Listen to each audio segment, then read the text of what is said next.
सहर की गहरी नींद को चीरती हुई सुर्खी नमूदार हो रही थी। लैला की पलकें बंद थीं, मगर उसका दिमाग पूरी तरह चौकन्ना था। वो अपने कमरे की छत को घूर रही थी, दिल में एक अजीब सी घबराहट। दानियाल की हवेली में उसका पहला हफ्ता मुकम्मल होने को था, और हर गुजरता दिन उसके अंदर एक नई बेचैनी बोता जा रहा था। ना सिर्फ दानियाल का रवैया, बल्कि पूरी हवेली का माहौल अजीब था। दीवारें पुराने राज छुपाए बैठी थीं, हवा में खामोशी की चादर तनी हुई थी। जीना उसकी वाहिद सहारा थी, मगर वो भी अपनी आइंदा शादी में मगन थी। लैला ने एक गहरा सांस लिया और बिस्तर से उठ बैठी। उसने अपने हाथों को देखा, जो अब भी रंगों के धब्बों से भरे थे। उसने अपनी अधूरी पेंटिंग का सोचा, जो वो अपने घर में छोड़ आई थी। वो उठी और खिड़की के पास जा खड़ी हुई। बाहर जंगल का मंजर था, गहरे सब्ज दरख्त और दूर कहीं परिंदों की चहचहाहट। सूरज की पहली किरणें पत्तों के दरमियान से छिनकर अंदर आ रही थीं, लेकिन हवेली के सहन में अब भी गहरा साया था, जैसे रोशनी वहां दाखिल न हो सके। अचानक उसके कमरे का दरवाज़ा बगैर दस्तक के खुला। लैला ने चौंक कर पीछे मुड़कर देखा। दरवाजे पर दानियाल खड़ा था। उसके हाथ में एक छोटी सी लालटेन थी। उसका चेहरा सायों में डूबा हुआ था, सिर्फ आंखें चमक रही थीं। तुम बहुत देर से उठती हो, दानियाल ने कहा, आवाज में कोई जज्बा नहीं। हवेली के उसूलों में सुबह की पहली अजान से पहले उठना शामिल है। लैला ने अपना दुपट्टा संभाला, दिल की धड़कन तेज हो गई। मुझे मालूम नहीं था, उसने कहा, आवाज में एक छोटी सी लड़खड़ाहट। अब मालूम हो गया, दानियाल ने कहा और कमरे में दाखिल हुआ। वो आहिस्ता से चलता हुआ उसके करीब आया। लालटेन की रोशनी लैला के चेहरे पर पड़ी। उसने अपनी उंगली उठाई और लैला के चेहरे के करीब लाई। लैला ने अपनी सांस रोक ली, जिसमें एक झुरझुरी दौड़ गई, लेकिन उसकी उंगली उसके चेहरे को छुए बगैर उसके दुपट्टे के पल्लू पर आकर रुक गई। ये भी हल्का है, दानियाल ने कहा, उंगली से कपड़े को हल्का सा छुआ। मैंने कल ही कहा था, पूरा बुर्का। तुम्हारी समझ में नहीं आता? लैला ने अपनी आंखें बंद कर लीं, गुस्से से उसके होंठ कांपने लगे। मैं अंदर हूं, अपने कमरे में, क्यों पर्दा? दानियाल की आंखों में एक चमक सी दौड़ गई, पहली बार किसी जज्बे के आसार। तुम्हारा वजूद ही पर्दे का तकाजा करता है, उसने कहा, आवाज अब भी पत्थर जैसी, चाहे कमरे के अंदर हो या बाहर। उसने अपना हाथ पीछे खींचा, लेकिन नजरें लैला के चेहरे पर जमी रहीं। नीचे आओ, दानियाल ने कहा और दरवाजे की तरफ मुड़ गया। आज तुम्हारी तरबियत का पहला दिन है। तरबियत? लैला ने पूछा, हैरत से उसकी तरफ देखते हुए। दानियाल ने मुड़कर उसे देखा। लालटीन की रोशनी में उसका चेहरा अजीब लग रहा था। हाँ, तरबियत, इस घर की बीवी बनने की तरबियत। और वो बगैर कुछ कहे बाहर निकल गया, दरवाज़ा खुला छोड़ दिया। लैला वहीं खड़ी रही, दिल में एक तूफान उठ रहा था। उसने अपने हाथों को मुट्ठियों में बंद किया, नाखून हथेलियों में गड़ गए। वो मासूम थी, मगर बेहद सरकश भी थी, और इस सरकशी को दानियाल ने ललकारा था। वो तैयारी करने लगी, एक सादा सी सलवार कमीज पहनी, दुपट्टा सर पर डाला, लेकिन बुर्का पहनने से इनकार कर दिया। नीचे उतरते हुए उसके कदम मजबूत थे, आंखों में अज़्म था। नीचे हॉल में दानियाल और शबीना बेगम बैठे थे। शबीना बेगम के हाथ में चाय का कप था। वो लैला को देखकर मुस्कुराईं। आ गई हमारी बहू, उन्होंने कहा, आवाज में एक मसनूई नरमी। लेकिन दानियाल ने कोई रद्द अमल ना दिया। वो अखबार पढ़ता रहा। लैला ने सलाम किया और खामोशी से एक तरफ बैठ गई। दानियाल ने तुम्हें बताया होगा, शबीना बेगम ने कहा, चाय का घूंट लेते हुए। आज से तुम्हारी बाकायदा तरबियत शुरू होगी, हमारी घर के उसूल सीखोगी। लैला ने सर उठाया, मैं अपने घर से उसूल सीख कर आई हूँ। हॉल में सन्नाटा छा गया। दानियाल ने आहिस्ता से अखबार नीचे रखा, उसकी तरफ देखा। उसकी आंखों में वो खालीपन नहीं था, अब कुछ और था, एक चिंगारी सी जो भड़कने को तैयार थी। तुम्हारे घर के उसूल यहाँ नहीं चल सकते, दानियाल ने कहा, आवाज में पहली बार झुंझलाहट। यहाँ के उसूल सख्त हैं और तुम्हें इन्हें मानना होगा। लैला ने अपनी आंखें झुका लीं, मगर उसके होंठों पर एक मुस्कुराहट थी, एक छोटी सी फातिहाना सी मुस्कुराहट। मैं मानूंगी, उसने कहा, आवाज में एक अजीब सा एतमाद। लेकिन मुझे समझना होगा कि ये उसूल क्यों हैं। शबीना बेगम ने हैरत से लैला को देखा, फिर दानियाल की तरफ। दानियाल कुछ देर के लिए खामोश रहा, फिर उठा। वो लैला के करीब आया, उसके सामने खड़ा हो गया। उसका कद लंबा था। लैला को सर उठाकर उसकी आंखों में देखना पड़ा। तुम्हें समझने की जरूरत नहीं, उसने कहा, हर लफ्ज पर जोर देकर। तुम्हें सिर्फ मानना है, यही तरबियत का पहला सबक है। लैला ने अपनी सांस गहरी की, उसकी आंखों में झांकती रही। उसकी आंखों की गहराई में कुछ छिपा था, एक दुख, एक गुस्सा, लेकिन वो उसे पढ़ न सकी। ठीक है, लैला ने कहा और नजरें चुरा लीं। दानियाल ने एक लम्हे के लिए उसे देखा, फिर पीछे हट गया। आज से तुम किचन में अम्मी के साथ काम करोगी, उसने हुक्म दिया। खाना बनाना, घर की सफाई, ये सब सीखोगी। लैला ने कोई एतराज न किया, खामोशी से सर हिला दिया।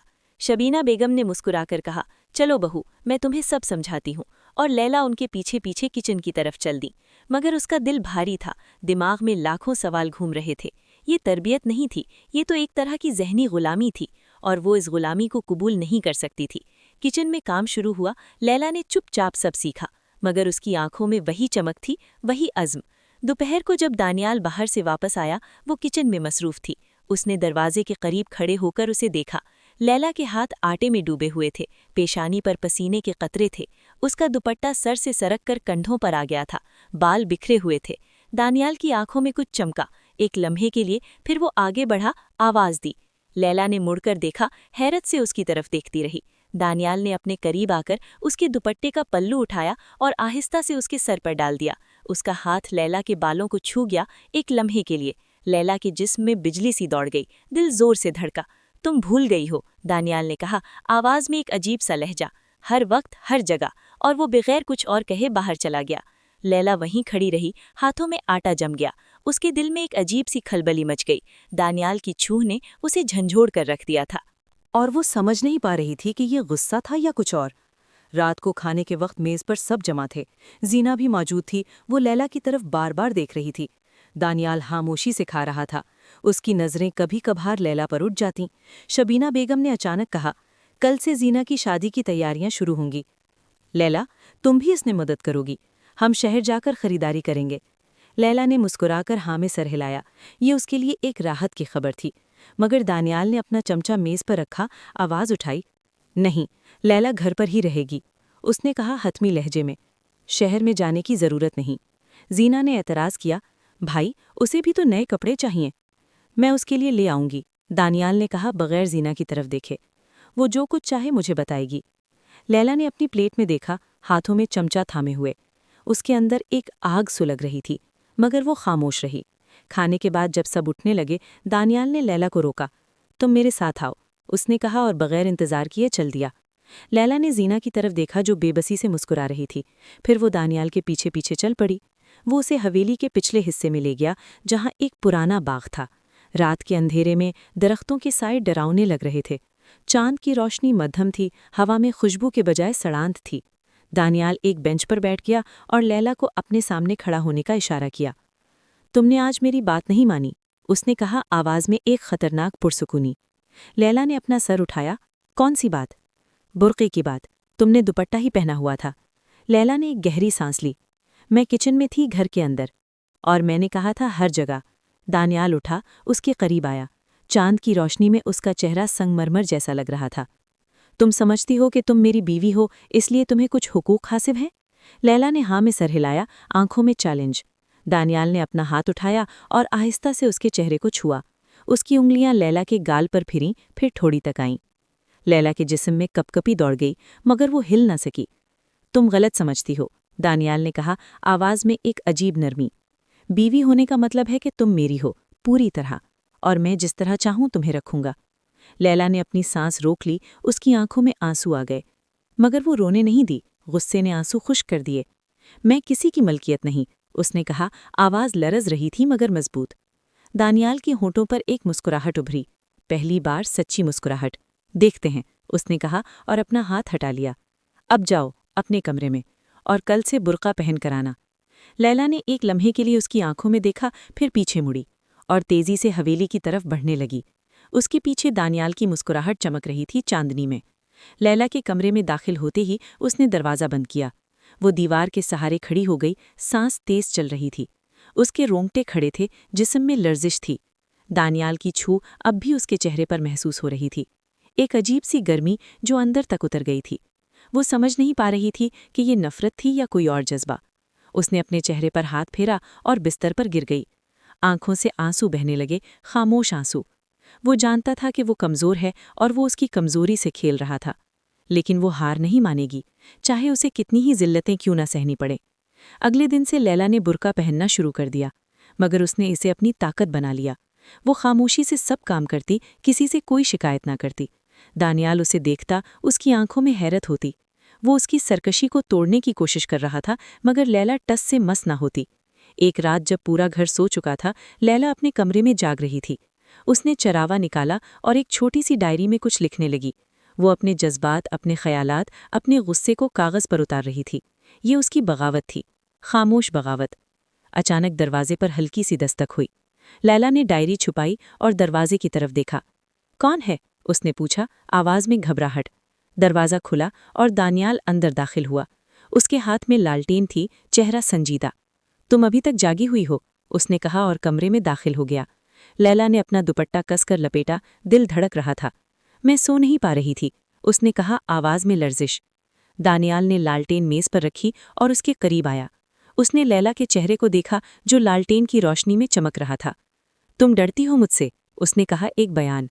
लैला ने सर हिलाया, नहीं, मैं नहीं डरती। दानियाल ने अपना हाथ बढ़ाया और आहिस्ता से उसके चेहरे को छुआ। इस बार उसका हाथ नर्म था, उंगलियां लैला के गाल पर रक्स कर रही थीं। लैला के जिस्म में आग लग गई, सांस रुक गई। तुम झूठ बोलती हो, दानियाल ने कहा, आवाज़ में एक अजीब सी कशिश। तुम डरती हो और तुम्हारा डर तुम्हें खूबसूरत बना देता है। लैला ने आंखें बंद कर लीं, उसकी सांसों की गर्मी उसके चेहरे पर महसूस हो रही थी। दानियाल करीब आया, उसके होंठ लैला के कान के करीब आए। तुम मेरी हो, उसने कहा आवाज़ में एक धीमेपन के साथ, चाहे तुम मानो या ना मानो। और उसने लैला के होंठों को अपने होंठों से ढांप लिया। लैला के जिस्म में बिजली दौड़ गई, हाथों में लर्जिश आ गई। उसने दानियाल को धक्का देने की कोशिश की, मगर उसका हाथ मजबूत था। ये चूमना नर्म नहीं था, ये कब्जा था, एक ताकतवर, गालिब कब्जा। लैला ने हार मान ली, आंखों से आंसू बहने लगे। दानियाल ने होंठ हटाए और उसके आंसू चाट लिए। रो मत, उसने कहा, आवाज़ में एक अजीब सी नरमी। ये तुम्हारा हक है, मेरी बीवी हो। लैला ने आंखें खोलीं, दानियाल की आंखों में देखा। उसकी आंखों में वही खालीपन नहीं था, अब कुछ और था, एक आग, एक प्यास। मैं तुम्हें चाहता हूँ, दानियाल ने कहा, हर लफ्ज़ को वज़न देकर। 10 साल से चाहता हूँ। और उसने लैला को अपनी तरफ खींच लिया। उसका जिस्म उससे चिपक गया। लैला ने मज़ीद मज़ाहमत न की, वो थक चुकी थी, और उसके अंदर भी एक अजीब सी कशिश जाग उठी थी। दानियाल की ताकत, उसका गलबा, उसकी सर्द मेहरी, ये सब मिलकर एक ऐसा जादू कर रहे थे जिससे वो बच नहीं सकती थी। उस रात पुरानी हवेली की खामोशी में एक नया रिश्ता जन्म ले रहा था, नफ़रत और कशिश का, गलबा और तस्लीम का, खौफ और मोहब्बत का। और लैला जानता थी ये सिर्फ आगाज़ था, एक ऐसे सफ़र का आगाज़ जो उसे कहीं दूर ले जाएगा, जहाँ राज छिपे थे, जहाँ दर्द दफन थे, और जहाँ मोहब्बत एक जहर बनकर उसके अंदर उतरने वाली थी। लैला की आंखें चमक उठीं। पुरानी हवेली की एक बड़ी खिड़की के सामने खड़ी वो, दोनों हाथों में ब्रश थामे हुए, कैनवस पर तेज़ी से रंग बिखेर रही थी। खून जैसे सुर्ख, गुस्से जैसे सियाह और यास जैसे नीले रंगों से वो एक ऐसी तस्वीर बनाने में मग्न थी जो उसके जज्बात की तर्जुमानी कर सके। दानियाल की हवेली में अभी भी वही सन्नाटा था, वही दबाव, मगर एक हफ्ते के अंदर ही हालात बदलने लगे थे। शबीना बेगम अब भी सख्त गिर थीं, मगर दानियाल का रवैया नर्म हो गया था, या शायद ये लैला का वहम था। वो अब भी बुर्का पहनती थी, मगर सिर्फ उस वक्त जब दानियाल मौजूद होता, और दानियाल अक्सर मौजूद रहता। अपने कामकाज से फारिग होकर वो बराह रास्त हवेली आ जाता। लैला कोई भी काम कर रही होती, वो उसे देखता रहता, खामोशी से, गहरी नज़रों से। उसकी आंखों में अब वो खालीपन नहीं रहा था, अब एक कशिश थी, एक ऐसी कशिश जो लैला को अपनी तरफ खींचती थी, और लैला इस कशिश से डरती थी। एक दोपहर जब हवेली में सब सो रहे थे, लैला बाग में बैठी किताब पढ़ रही थी। सायादार दरख्त के नीचे उसने अपना बुर्का उतार रखा था। हवा के हल्के झोंके उसके बालों से खेल रहे थे। वो किताब में इतनी मग्न थी कि उसे दानियाल के आने का एहसास ही न हुआ। जब उसने सर उठाया तो दानियाल उसके सामने खड़ा था। उसके हाथ में 2 ग्लास थे, एक में संतरी का जूस था। तुम्हें प्यास लगी होगी, उसने कहा, और एक ग्लास उसकी तरफ बढ़ाया। लैला ने हैरत से उसे देखा, फिर जूस ले लिया। शुक्रिया, उसने कहा, आवाज़ में हैरत और तशवीश दोनों थीं। दानियाल उसके सामने बेंच पर बैठ गया, अपना जूस पीने लगा। कुछ देर खामोशी रही, सिर्फ हवा की सरसराहट और परिंदों की चहचहाहट। तुम्हारी तस्वीर बनाने का अंदाज बहुत ख़ास है दानियाल, दानियाल ने अचानक कहा। लैला ने उसकी तरफ देखा, उसकी आंखें सूरज की रोशनी में चमक रही थीं। तुमने देखी हैं? उसने पूछा, हैरत से। दानियाल ने हाँ में सर हिलाया। हाँ, तुम्हारे कमरे में। तुम्हारा दरवाज़ा खुला था, मैंने अंदर झांक लिया। लैला का दिल जोर से धड़का। वो नहीं चाहती थी कि दानियाल उसकी पेंटिंग्स देखे। वो उसकी ज़ाती दुनिया थी, उसका महफूज तरीन हिस्सा। तुम्हें ऐसा नहीं करना चाहिए था, उसने कहा, आवाज में नाराजगी। दानियाल ने मुस्कुराकर जूस का घूंट लिया। क्यों? क्योंकि वो मेरी ज़ाती चीज़ें हैं लैला, लैला ने कहा। आंखें चमक उठीं। दानियाल ने अपना ग्लास नीचे रखा और उसकी तरफ झुका। तुम्हारी हर चीज़ मेरी है लैला, दानियाल ने कहा, आवाज़ में वही गलबा। तुम भी? लैला ने अपनी सांस रोक ली, दानियाल की आंखों में देखती रही। उसकी आंखों में अब वो सर्दी नहीं थी, अब आग थी, एक तपती हुई, चमकती हुई आग। मैं किसी की मलकियत नहीं हूँ, लैला ने दोहराया, मगर आवाज़ में पहले वाली ताकत नहीं थी। दानियाल ने अपना हाथ बढ़ाया और आहिस्ता से उसके रुखसार को छुआ। उसकी उंगलियां गर्म थीं, छूने में नर्म। लैला के जिस्म में लहर दौड़ गई, उसने आंखें बंद कर लीं। हो, दानियाल ने कहा, आवाज़ में इत्मीनान। तुम मेरी हो और मैं तुम्हारा, यही किस्मत का लिखा है। और उसने अपना हाथ लैला के बालों में फेरा, आहिस्ता से। लैला ने आंखें खोलीं। दानियाल के चेहरे पर एक अजीब सी नरमी थी, ऐसी नरमी जो उसने पहले कभी नहीं देखी थी। तुम मुझसे डरते हो, लैला ने कहा। एक सवाल नहीं बल्कि एक हकीकत। दानियाल ने मुस्कुराकर सर हिलाया। हाँ, डरता हूँ, क्योंकि तुम मेरी जिंदगी में एक तूफान बनकर आई हो, और मैं तूफानों से डरता हूँ। लैला की सांस हलक में अटक गई। उसके अल्फाज ने उसे छू लिया था। दानियाल ने अपना हाथ हटाया और उठ खड़ा हुआ। आज रात हम बाहर खाना खाएंगे, उसने कहा, अपनी मामूल की आवाज़ में वापस आकर। शहर की एक रेस्टोरेंट में, तुम तैयार रहना। और वो बगैर कुछ और कहे चल दिया। लैला वहीं बैठी रही, दिल में एक अजीब सी घबराहट। दानियाल ने उसे रेस्टोरेंट में डिनर पर बुलाया था, ये अचानक क्यों? शाम को जब लैला तैयार हुई, उसने एक सादा सी सलवार कमीज़ पहनी। बुर्का पहनने का इरादा था, मगर फिर सोचा कि दानियाल के साथ बाहर जाएगी। मगर जब वो नीचे उतरी तो दानियाल ने उसे एक डब्बा दिया। खोलो, उसने कहा। लैला ने डब्बा खोला। अंदर एक खूबसूरत स्याह बुर्का था, रेशम का, जिस पर हल्की सी सिल्वर की कशीदाकारी थी। ये तुम्हारे लिए है, दानियाल ने कहा। लैला ने हैरत से बुर्के को देखा, फिर दानियाल की तरफ। मगर ये बहुत कीमती है, उसने कहा। दानियाल ने मुस्कुराकर कहा, तुम्हारे लिए कोई चीज़ कीमती नहीं, और मैं चाहता हूँ कि तुम यही पहन कर आओ। लैला ने बुर्का पहना। ये आम बुर्कों से मुख्तलिफ था, हल्का, नरम, और उस पर काम बहुत उम्दा था। रेस्टोरेंट का सफ़र खामोशी में गुजरा। दानियाल गाड़ी चला रहा था, लैला उसके पीछे बैठी थी। शहर की रोशनियां गुजर रही थीं, हवा में रात की खुनकी थी। लैला ने सोचा कि दानियाल उससे बात करेगा, मगर वो खामोश रहा। रेस्टोरेंट एक बुलंद इमारत की छत पर था। अंदर दाखिल होते ही लैला ने महसूस किया कि ये जगह खाली है। सिर्फ एक टेबल सजाया हुआ था, चांदनी में, और दूर शहर की लाइटें जगमगा रही थीं। हम तन्हा हैं? लैला ने हैरत से पूछा। दानियाल ने हाँ में सर हिलाया। मैंने पूरा रेस्टोरेंट बुक कर लिया है, सिर्फ हमारे लिए। लैला का दिल जोर से धड़का। ये सब बहुत ज़्यादा था। वो बैठे, खाना आना शुरू हुआ, मगर लैला की भूख गायब थी। वो दानियाल को देखती रही। चांदनी में उसका चेहरा और भी पुरस्कार लग रहा था। क्यों? लैला ने आखिरकार पूछ ही लिया। ये सब क्यों? दानियाल ने अपना छुरी कांटा नीचे रखा और उसकी तरफ देखा। उसकी आंखों में चमक थी, एक ऐसी चमक जो लैला को डरा रही थी। क्योंकि तुम्हें मालूम होना चाहिए कि तुम कितनी अहम हो, उसने कहा, मेरे लिए। लैला ने अपना गिलास पानी उठाया, हाथ कांप रहे थे। 10 साल से तुम मेरी बीवी थीं, मगर मैंने तुम्हें कभी नहीं देखा, दानियाल ने कहा। ना तुम्हारी आंखें देखीं, ना तुम्हारी ख्वाहिशात समझीं। मगर अब सब बदल गया है। लैला ने ग्लास नीचे रखा। क्यों बदला? दानियाल ने उठकर उसके करीब आकर खड़े होने का इशारा किया। लैला उठी और वो दोनों रेस्टोरेंट की बालकनी के पास चले गए। नीचे शहर की रोशनियां थीं, दूर उफक पर सितारे चमक रहे थे। दानियाल ने लैला का हाथ थामा, उसकी उंगलियां उसकी उंगलियों में घुस गईं। लैला की जिस्म में बिजली दौड़ गई, उसका हाथ गर्म हो गया। तुम्हारी आंखों में एक आग है, दानियाल ने कहा, आवाज़ में एक अजीब सी लर्जिश। ऐसी आग जो मेरी सर्दी को पिघला सकती है। लैला ने उसकी तरफ देखा, चांदनी में उसकी आंखें चमक रही थीं। तुम सर्द नहीं हो, उसने कहा, आवाज़ में यकीन। तुम सिर्फ डरते हो। दानियाल ने हाँ में सर हिलाया और अपना दूसरा हाथ लैला के चेहरे पर रख दिया। हाँ, डरता हूँ कि कहीं तुम मुझे छोड़कर न चली जाओ। लैला ने हैरत से उसकी तरफ देखा। ये वो बात नहीं थी जिसकी उसे तवक्को थी। क्यों छोड़कर जाऊंगी, उसने पूछा। क्योंकि मैं तुम्हें वो नहीं दे सकता जो तुम मुस्तहिक हो, दानियाल ने कहा।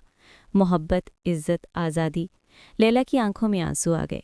उसके अल्फाज ने उसके दिल को छू लिया। तुम दे सकते हो, उसने कहा, आवाज़ में हल्की सी लर्जिश। अगर तुम चाहो तो। दानियाल ने लैला को अपनी तरफ खींच लिया और उसे अपनी सीने से लगा लिया। उसका जिस्म गर्म था, दिल की धड़कन तेज। लैला ने अपना सर उसके सीने पर रख दिया, आंखें बंद कर लीं। वहाँ चांदनी में शहर की रोशनियों के बीच उनके दरमियान एक नया रिश्ता जन्म ले रहा था, एक ऐसा रिश्ता जो मोहब्बत की बुनियाद पर उस्तवार हो रहा था। मगर लैला नहीं जानती थी कि ये मोहब्बत कितनी खतरनाक साबित होने वाली है। खाने के बाद जब वो वापस हवेली के लिए निकले, दानियाल ने गाड़ी शहर से हटाकर एक खामोश सड़क पर मोड़ दी। लैला ने महसूस किया, ये रास्ता घर का नहीं है। दानियाल ने मुस्कुराकर कहा, एक जगह और दिखानी है तुम्हें। गाड़ी ने एक बुलंदी पर वाक़े एक छोटे से बंगले के सामने रुकना था। बंगले के सामने एक छोटा सा बाग था और दूर समंदर की लहरें नजर आ रही थीं। ये क्या है? लैला ने पूछा, हैरत से बाहर निकलते हुए। दानियाल ने उसका हाथ थामा। ये मेरा घर है, मेरा ज़ाती घर। लैला ने हैरत से बंगले को देखा। यह हवेली से बिल्कुल मुख्तलिफ था, जदीद, हवादार और समंदर के किनारे वाक़े। अंदर दाखिल होते ही लैला ने महसूस किया कि ये घर आर्ट से भरा हुआ था। दीवारों पर जदीद पेंटिंग्स थीं, कोनों में मुजस्समे थे। ये सब तुम्हारा है? लैला ने पूछा। दानियाल ने हाँ में सर हिलाया। हाँ, ये मेरी पनाहगाह है। जब भी मुझे हवेली से दूर भागने का दिल करता, मैं यहाँ आ जाता। लैला ने उसकी तरफ देखा। तुम भागना चाहते थे? दानियाल ने गहरी सांस ली। हाँ, अपने आप से, अपनी जिम्मेदारियों से और तुम्हारी शादी से। लैला का दिल धड़का। क्यों? दानियाल ने उसे एक बेडरूम में ले जाकर खड़ा किया। बेडरूम की खिड़की से समंदर का नज़ारा साफ दिखाई दे रहा था। चांदनी में पानी चमक रहा था, लहरों की आवाज़ आ रही थी। क्योंकि मुझे लगता था कि ये शादी एक कैद है, दानियाल ने कहा। मेरी कैद, तुम्हारी कैद। मगर जब मैंने तुम्हें देखा, तुम्हारी आंखों में अपनी ही तरह की बेचैनी देखी, तो मैंने सोचा शायद हम एक दूसरे की कैद नहीं, आज़ादी हो सकते हैं। लैला ने आंखें बंद कर लीं। उसके अल्फाज उसके दिल में उतर रहे थे। उसने भी यही सोचा था, यही महसूस किया था। दानियाल ने उसका हाथ पकड़ा और उसे खिड़की के करीब ले गया। देखो, उसने कहा, समंदर की तरफ इशारा करते हुए। ये समंदर हमारी तरह है, बेचैन, तूफानी और खूबसूरत। लैला ने समंदर को देखा, आंखों में चमक आ गई। दानियाल ने अपना हाथ उसके कंधे पर रखा और आहिस्ता से उसे अपनी तरफ मोड़ दिया। उसकी आंखों में वही आग थी, मगर अब उसमें नरमी भी थी। मैं तुमसे मोहब्बत करता हूँ लैला, दानियाल ने कहा, हर लफ्ज़ को वज़न देकर। शायद पहली नज़र में ही करने लगा था जब तुम हवेली में दाखिल हुई थीं। लैला की सांस हल्क में अटक गई, आंखों में आंसू आ गए। ये वो अल्फाज थे जो वो सुनना चाहती थी, मगर डरती थी। मुझे मालूम नहीं मैं क्या कहूँ, उसने कहा, आवाज़ लरज़ रही थी। दानियाल ने मुस्कुराकर उसके आंसू पोंछे। कुछ नहीं कहना, बस ये जान लो कि अब से तुम मेरी हो और मैं तुम्हारा, किसी कैद के बगैर, किसी खौफ के बगैर। और उसने लैला के होठों को अपने होठों से ढांप लिया। ये चूमना पहले वाले चूमों से मुख्तलिफ था, नर्म था, प्यार भरा था और बेहद शौकीन। लैला ने हार मान ली, अपने आप को उसकी मोहब्बत के हवाले कर दिया। उस रात समंदर की लहरों की आवाज़ के साथ दानियाल की गोद में लैला ने पहली बार सुकून महसूस किया। मगर वो नहीं जानती थी कि ये सुकून आर्जी है और जल्द ही उसकी दुनिया में एक तूफ़ान आएगा। एक ऐसा तूफ़ान जो उसकी मोहब्बत, उसकी ज़िंदगी, सब कुछ तहस नहस कर देगा। अगले दिन जब वो हवेली वापस आए, शबीना बेगम ने उनका इस्तकबाल किया। उसके चेहरे पर एक अजीब सी मुस्कुराहट थी। तुम लोग रात भर कहाँ थे? उसने पूछा। आवाज़ में नरमी थी, मगर आंखों में तजस्सुस। दानियाल ने बेतकल्लुफ़ी से जवाब दिया, हमने अपने लिए वक्त गुजारा अम्मी, ये हमारा हक है। शबीना बेगम ने मुस्कुराकर हाँ में सर हिला दिया। बिल्कुल, तुम्हारा हक है। मगर लैला ने महसूस किया कि उसकी आंखों में एक चमक थी, ऐसी चमक जो उसे डरा रही थी। उस दिन के बाद से दानियाल का रवैया मुकम्मल तौर पर बदल गया। वो लैला के साथ नरमी से पेश आता, उसकी बात सुनता, और लैला ने भी खुद को खुलने दिया। उसने अपनी पेंटिंग्स दानियाल को दिखाईं, अपने ख्वाब बताए। दानियाल ने उसे एक स्टूडियो बनवा दिया, हवेली में ही, जहां वो आज़ादी से पेंट कर सकती थी। एक दिन जब लैला अपनी पेंटिंग मुकम्मल कर रही थी, दानियाल अंदर आया। उसके हाथ में एक पुराना एल्बम था। तुम्हें कुछ दिखाना है, उसने कहा। लैला ने ब्रश नीचे रखा और उसके पास आ गई। दानियाल ने एल्बम खोला, अंदर पुरानी तस्वीरें थीं। एक तस्वीर में एक नौजवान लड़का और लड़की थे। लड़का दानियाल जैसा दिखाई दे रहा था, मगर मुस्कुराता हुआ, और लड़की, लैला में हैरत से देखा, वो उस जैसी थी, बिल्कुल उस जैसी। ये कौन है? लैला ने पूछा। दिल जोर से धड़क रहा था। दानियाल ने गहरी सांस ली। ये मेरी माँ है। और ये मेरे वालिद? लैला ने तस्वीर को गौर से देखा। दानियाल की माँ वाकई उससे मिलती जुलती थी। वो कहाँ है? लैला ने दबी आवाज़ में पूछा। दानियाल की आंखों में दर्द के बादल छा गए। वो मर चुकी हैं। जब मैं सिर्फ 5 साल का था। लैला ने अपना हाथ उसके हाथ पर रखा। मुझे अफसोस है। दानियाल ने मुस्कुराने की कोशिश की। वो भी एक आर्टिस्ट थी। ऐसी ही पेंटिंग्स बनाती थी, तुम्हारी तरह। लैला का दिल धड़का। ये कैसे मुमकिन था? जब तुम हवेली में आई, दानियाल ने कहा, आवाज़ में जज्बात भरे हुए। तुम्हारी आंखों में वही चमक देखी जो माँ की तस्वीरों में देखी थी। इसीलिए मैं तुमसे डर गया। लैला ने समझा। अब सब कुछ वाजे हो गया। दानियाल की सर्द मेहरी, उसका डर, सब कुछ। वो अपनी माँ की याद से डरता था और लैला उस याद को जिंदा कर रही थी। मैं तुम्हारी माँ नहीं हूँ, लैला ने नरमी से कहा। दानियाल ने उसकी तरफ देखा, आंखों में आंसू थे।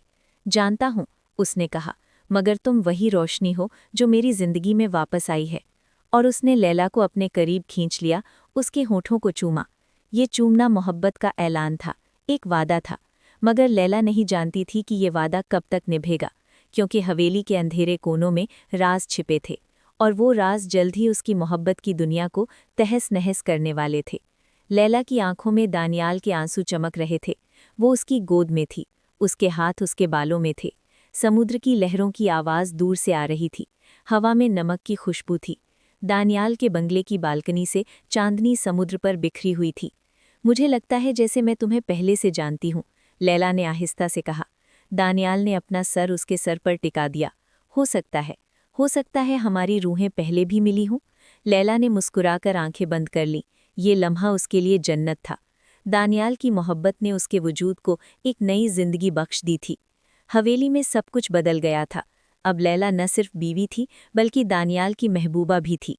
शबीना बेगम अब भी सख्त थी, मगर दानियाल की मौजूदगी में वो कुछ नहीं कहती थी। ज़ेना की शादी का वक्त करीब आ रहा था और पूरी हवेली में रौनक थी। एक शाम जब लैला अपने स्टूडियो में मसरूफ़ थी, दरवाज़ा खुला। उसने सोचा दानियाल होगा, मगर अंदर शबीना बेगम दाखिल हुई। लैला ने फ़ौरन खड़े होकर सलाम किया। इस्लाम अलैकुम चाची जान। शबीना बेगम ने हल्का सा सर हिलाया और आहिस्ता से दाखिल हुई। उन्होंने स्टूडियो के चारों तरफ नज़र दौड़ाई, आंखों में तारीफ थी। तुम्हारी पेंटिंग्स बहुत खूबसूरत हैं, उन्होंने कहा, आवाज़ में नरमी। लैला ने हैरत से उन्हें देखा। ये पहला मौका था जब शबीना बेगम ने उसकी तारीफ की थी। शुक्रिया, उसने कहा, मोहतात अंदाज में। शबीना बेगम एक कुर्सी पर बैठ गई और लैला को बैठने का इशारा किया। तुम्हें मालूम है दानियाल ने तुम्हारे लिए कितनी कुर्बानियां दी हैं? उन्होंने कहा। लैला ने हाँ में सर हिलाया। जी मुझे मालूम है। नहीं, तुम्हें पूरी तरह मालूम नहीं, शबीना बेगम ने कहा, आवाज़ में एक अजीब सा लहजा। दानियाल ने तुम्हारे लिए अपने वालिद से लड़ाई मोल ली है। उसकी वजह से वो अपने ख़ानदान की विरासत से महरूम हो सकता है। लैला का दिल धड़का। क्या मतलब? शबीना बेगम ने गहरी सांस ली। दानियाल के वालिद सिकंदर खान तुम्हारे खिलाफ हैं। वो चाहते हैं कि दानियाल तुम्हें तलाक दे दे, क्योंकि तुम उनके ख़ानदान की रीत के मुताबिक नहीं हो। लैला के होंठ सफ़ेद हो गए। मगर दानियाल ने कहा। दानियाल ने तुम्हें सब सच नहीं बताया, शबीना बेगम ने बात काटी। उसके वालिद उस पर दबाव डाल रहे हैं, और अगर दानियाल ने उनकी बात ना मानी तो वो उसे विरासत से महरूम कर देंगे। लैला ने अपने हाथों को मुट्ठियों में बंद किया, नाखून हथेलियों में गड़ गए। मैं क्या करूं? उसने दबी आवाज़ में पूछा। शबीना बेगम ने उठकर उसके करीब आकर खड़े होने का इशारा किया। उन्होंने अपना हाथ लैला के कंधे पर रखा। तुम दानियाल की मदद कर सकती हो, उसे इस विरासत की ज़रूरत है। ये सिर्फ पैसे की बात नहीं, ये उसकी शनाअत की बात है। और तुम उसकी मोहब्बत हो। मोहब्बत में कुर्बानियाँ देनी पड़ती हैं। लैला ने आंखें उठाकर शबीना बेगम की तरफ देखा। उनकी आंखों में एक अजीब सी चमक थी। आप क्या कहना चाहती हैं? उसने पूछा। शबीना बेगम ने मुस्कुराकर कहा, तुम आर्जी तौर पर यहाँ से चली जाओ, जब तक दानियाल अपने वालिद को राज़ी नहीं कर लेता। लैला ने हैरत से उन्हें देखा। मैं कहाँ जाऊँगी? तुम्हारे वालिदैन के पास, सिर्फ कुछ महीनों के लिए। दानियाल तुम्हें वहाँ से वापस ले आएगा जब सब कुछ तय हो जाएगा। लैला का दिल टूट रहा था। वो दानियाल के बगैर एक दिन भी नहीं रह सकती थी। दानियाल को इसके बारे में मालूम है? उसने पूछा। शबीना बेगम ने हाँ में सर हिलाया। वही तो तुम्हें बताने आया था, मगर तुम्हारी मोहब्बत देखकर वो हार मान गया। इसलिए मैं तुम्हें बता रही हूँ, तुम खुद फैसला करो। लैला ने आंखें बंद कर लीं, आंसू उसके रुखसारों पर बह निकले। ये एक नामुमकिन फैसला था, दानियाल की मोहब्बत या उसकी खुशी। मुझे सोचने दो, उसने रुंधी हुई आवाज़ में कहा।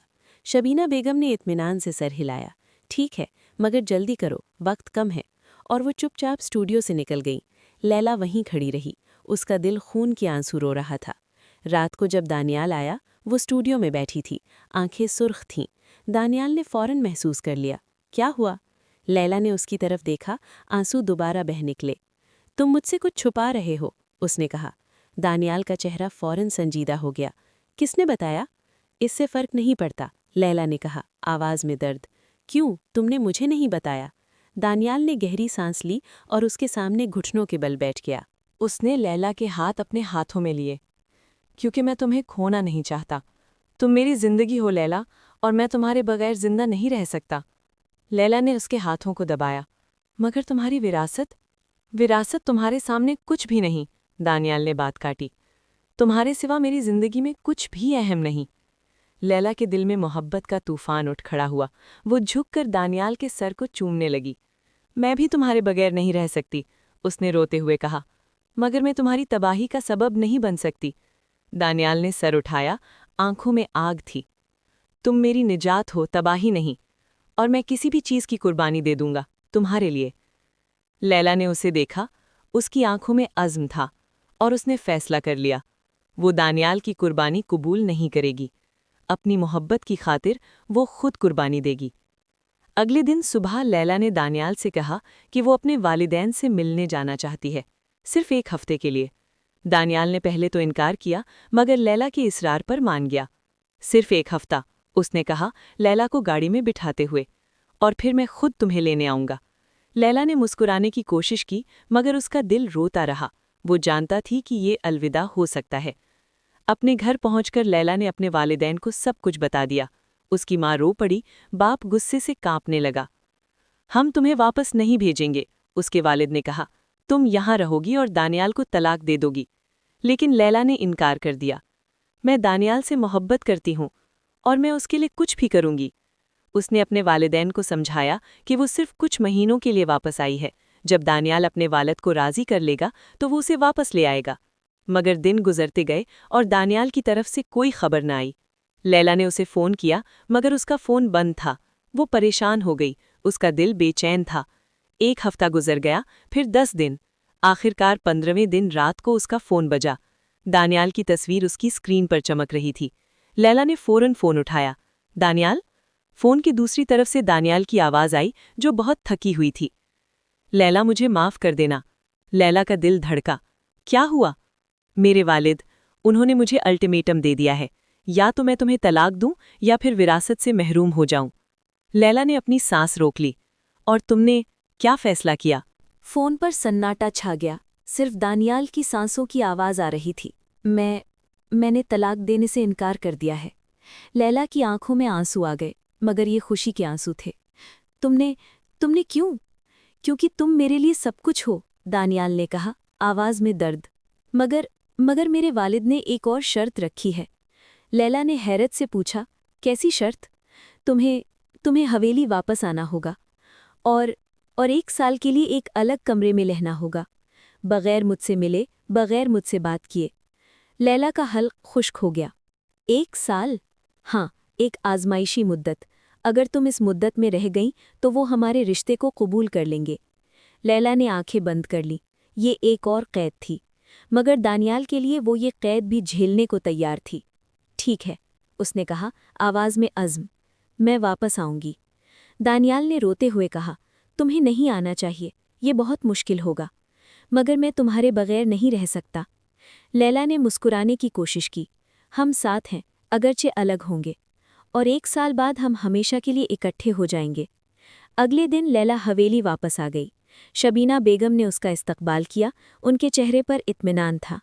दानियाल दूर खड़ा था, उसकी आंखें सुर्ख थीं। उसे लैला से बात करने की इजाज़त नहीं थी। लैला को एक अलग हिस्से में एक छोटे से कमरे में रखा गया। कमरे में सिर्फ एक बिस्तर, एक मेज़ और एक कुर्सी थी। खिड़की पर जाली थी, बाहर का नज़ारा महदूद था। ये उसकी नई कैदगाह थी। पहली रात लैला रोती रही, दिल दानियाल को पुकारता रहा, मगर वो जानता था कि ये उसकी मोहब्बत का इम्तिहान है और वो इस इम्तिहान में पूरा उतरेगी। दिन गुजरने लगे। लैला ने अपना वक्त पेंटिंग में गुजारना शुरू कर दिया। उसे रंग और ब्रश दिए गए थे मगर कागज़ नहीं, इसलिए उसने दीवारों पर पेंट करना शुरू कर दिया। पहले छोटे छोटे डिज़ाइन, फिर बड़ी तस्वीरें। 1 माह गुजर गया। लैला ने पूरी दीवार पर समुंदर का मंजर बना दिया। दूसरे माह उसने जंगल बनाया। तीसरे माह उसने दानियाल की तस्वीर बनाई जो खिड़की के पार देख रहा था। एक रात जब हवेली में सब सो रहे थे, लैला ने एक आवाज़ सुनी, खिड़की के पास से, जैसे कोई पत्थर मार रहा हो। उसने खिड़की के पास जाकर देखा, बाहर दानियाल खड़ा था। चांदनी में उसका चेहरा चमक रहा था, आंखों में मोहब्बत थी। उसने अपना हाथ हिलाते हुए कुछ कहा मगर आवाज़ नहीं आ रही थी। लैला ने खिड़की की जाली के पास अपना हाथ लगाया। दानियाल ने अपना हाथ उसके हाथ के मुकाबिल रख दिया। जाली के पार उनके हाथ मिल रहे थे। ये उनका वाहिद राब्ता था, खामोश, बेआवाज़ मगर बेहद ताकतवर। लैला ने आंखों से सब कुछ कह दिया और दानियाल ने समझ लिया। वो हर रात आता, सिर्फ चंद लम्हों के लिए, फिर चला जाता बगैर कुछ कहे।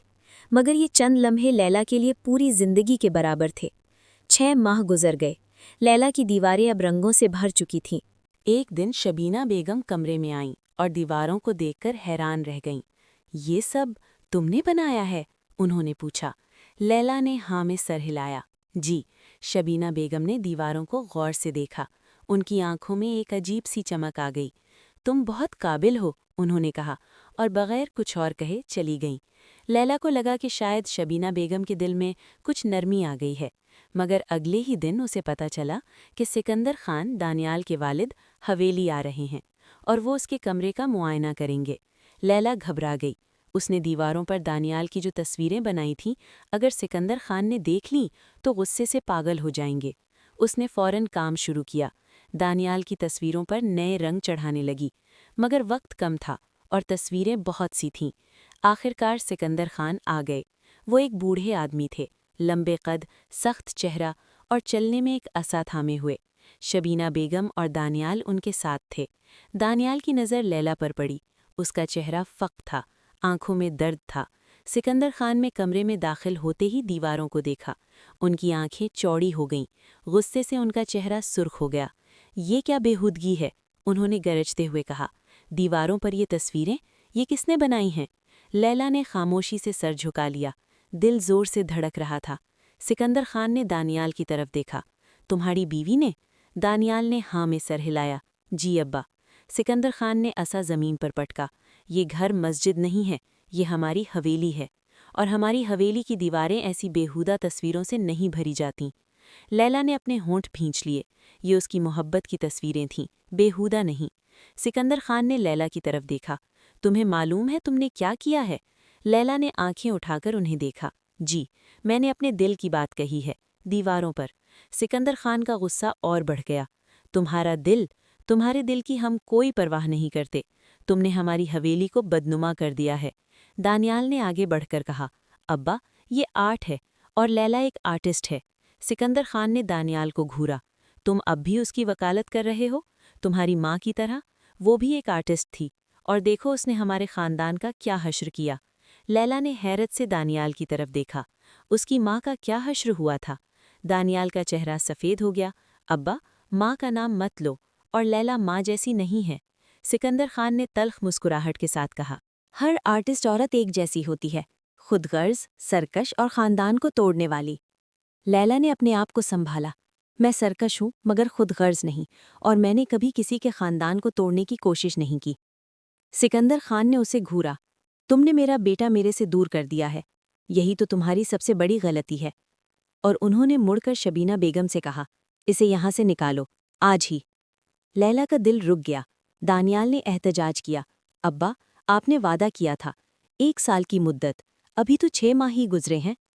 सिकंदर खान ने गुस्से से कहा, मगर उसने शराइत तोड़ी हैं। उसने दीवारों पर तुम्हारी तस्वीरें बनाई हैं। ये राब्ता कायम करने की कोशिश है। लैला ने आंखें बंद कर लीं। वो समझ गईं कि ये सब क्या था। ये एक आजमाइश थी और वो नाकाम हो गई थी। शबीना बेगम ने आगे बढ़कर कहा, भाई, थोड़ी मोहलत दें।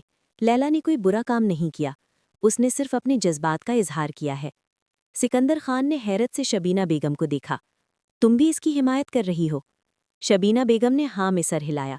जी, क्योंकि मैंने इसकी आंखों में सच्चाई देखी है और हमारे खानदान को सच्चाई की ज़रूरत है, झूठ की नहीं। सिकंदर खान खामोश हो गए। इनकी आंखों में कई जज्बात चमक रहे थे, गुस्सा, हैरत, पछतावा और कुछ और। आखिरकार उन्होंने गहरी सांस ली और दानियाल की तरफ देखा। तुम वाकई इससे मोहब्बत करते हो? उन्होंने पूछा।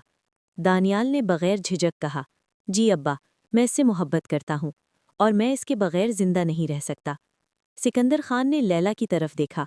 और तुम? लैला ने आंखें खोलीं, आंसुओं के बावजूद चमकती हुई आंखें। जी, मैं भी इससे मोहब्बत करती हूँ, इतनी मोहब्बत कि मैं इसकी खातिर किसी भी कैद में रह सकती हूँ। सिकंदर खान ने कुछ देर खामोशी से इन दोनों को देखा, फिर आहिस्ता से कहा, तुम दोनों एक दूसरे के लिए बने हो।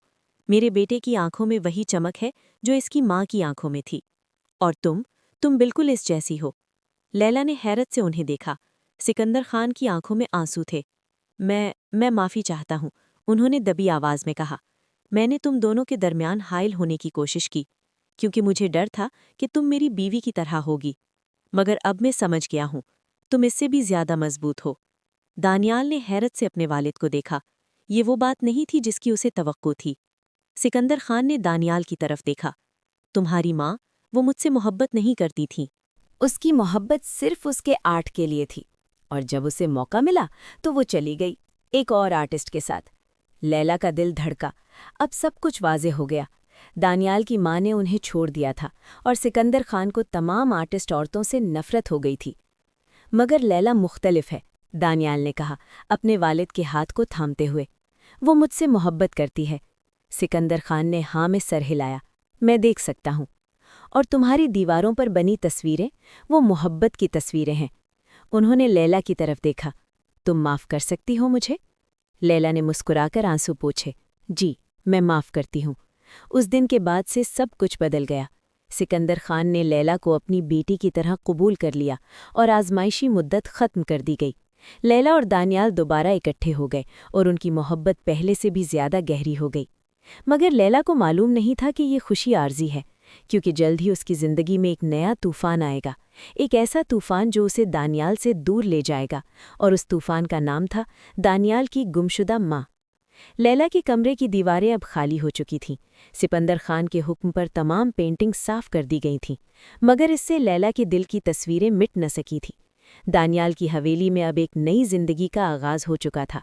सिकंदर खान ने न सिर्फ लैला को कबूल कर लिया था, बल्कि उसे अपनी बेटी का दर्जा दे दिया था।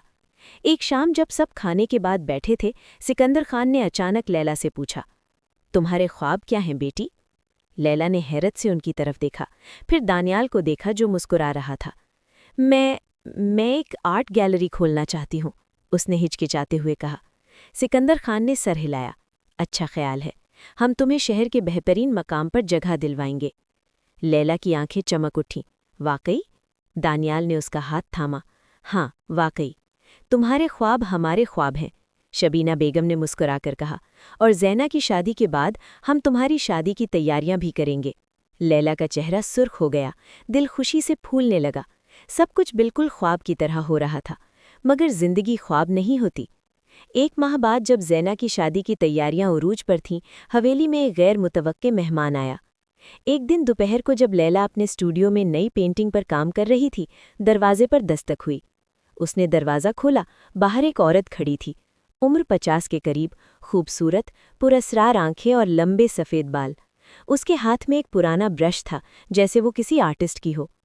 मैं दानियाल से मिलना चाहती हूँ, औरत ने कहा, आवाज़ में लर्जिश थी। लैला ने मुस्कुराकर कहा, वो बाहर गए हुए हैं, आप अंदर आ जाएं, मैं उन्हें फ़ोन करती हूँ। औरत अंदर आ गई और स्टूडियो के चारों तरफ हैरत से देखने लगी। उसकी आंखें लैला की पेंटिंग्स पर ठहर गईं। ये तुमने बनाई हैं? इसने पूछा, आवाज़ में हैरत। लैला ने हाँ में सर हिलाया। जी। औरत ने एक पेंटिंग के करीब जाकर गौर से देखा। वो पेंटिंग समंदर की थी, जहाँ एक औरत किनारे पर खड़ी थी। ये मेरी पेंटिंग है, औरत ने अचानक कहा। लैला ने हैरत से उसे देखा। क्या मतलब? औरत ने अपनी आंखें बंद की। मैंने बहुत साल पहले यही तस्वीर बनाई थी, साहिले समंदर पर खड़ी औरत जो अपने गुजरे हुए दिनों को तलाश कर रही है। लैला का दिल धड़का। ये औरत कौन थी? अचानक दरवाज़ा खुला और दानियाल अंदर दाखिल हुआ। लैला, मैंने तुम्हारे लिए। इसकी बात अधूरी रह गई। इसकी नज़र औरत पर पड़ी थी और इसका चेहरा फौरन सफ़ेद हो गया। ब्रश इसके हाथ से छूटकर ज़मीन पर गिर पड़ा। तुम। दानियाल की आवाज़ हलक में अटक गई। औरत ने मुड़कर दानियाल की तरफ देखा। आंखों में आंसू थे। दानियाल, मेरा बेटा। लैला का सांस रुक गया। ये दानियाल की माँ थी, वो माँ जो सालों पहले चली गई थी। दानियाल ने अपने आप को संभाला। आवाज़ में गुस्सा था। तुम यहाँ क्यों आई हो? इसकी माँ, जिनका नाम सना था, ने कदम बढ़ाया। मैं तुम्हें देखना चाहती थी, और तुम्हारी बीवी को। दानियाल ने लैला की तरफ देखा, फिर अपनी माँ की तरफ। तुम्हारा हम पर कोई हक नहीं, तुमने हमें छोड़ दिया था। सना की आंखों से आंसू बह निकले। मैं जानता हूँ, और मैं हमेशा इस गलती का पछतावा करता रहा हूँ, मगर मैं वापस आ गई हूँ, अपने घर। दानियाल ने तल्ख मुस्कुराहट के साथ कहा, ये तुम्हारा घर नहीं रहा। जब से तुम चली गई, ये सिर्फ एक इमारत रह गई है। लैला ने दानियाल के हाथ पर हाथ रखा। दानियाल ने उसकी तरफ देखा। आंखों में दर्द था। तुम नहीं जानती इसने क्या किया था। जब मैं सिर्फ 5 साल का था, इसने हमें छोड़ दिया, अब्बा को तोड़ दिया, मुझे यतीम कर दिया। सना ने रोते हुए कहा, मैं मजबूर थी दानियाल। तुम्हारे अब्बा, वो मेरी आर्ट को समझते ही नहीं थे। वो चाहते थे कि मैं सिर्फ एक बीवी बनकर रहूं, एक माँ। मगर मैं एक आर्टिस्ट थी। दानियाल ने गुस्से से कहा, और अपने आर्ट के लिए तुमने अपने बेटे को छोड़ दिया? सना खामोश हो गई। शर्म से इसका सर झुक गया। लैला ने महसूस किया कि इसका दिल इस औरत के लिए दुखी हो रहा था। वो समझ सकती थी कि एक आर्टिस्ट के लिए अपने शौक को छोड़ना कितना मुश्किल होता है। तुम अब यहाँ क्यों आई हो दानियाल? दानियाल ने दोबारा पूछा। सना ने सर उठाया। मैं बीमार हूँ दानियाल। डॉक्टरों का कहना है कि मेरे पास ज़्यादा वक्त नहीं है, और मैं अपनी ज़िंदगी का आखिरी काम मुकम्मल करना चाहती थी। दानियाल का चेहरा बदला। गुस्सा दर्द में बदल गया।